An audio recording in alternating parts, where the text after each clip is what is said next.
Ate, ate, tingin ka. Tingin. Hello guys. Ayan, char. Ato lubanggaan man eh. Ayan, TikTok na. ayan. Ano mo why sila pa dadakan gurpa dito. Day off pala namin guys ngayon. Half day off. Half day off. O, di ba namasyal ang mga walang pera. Ayan, ate Vivian. Happy birthday! Ayan, birthday pala ni ate Vivian. Ayan, shout out kay ate Vivian. Ayan, na mayor daw man ng aming harian.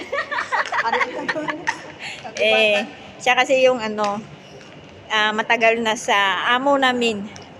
Yung sa pinakalulo na talaga ba? Oo. Oh, 'di ba maganda kami yung tatlo. Ayan.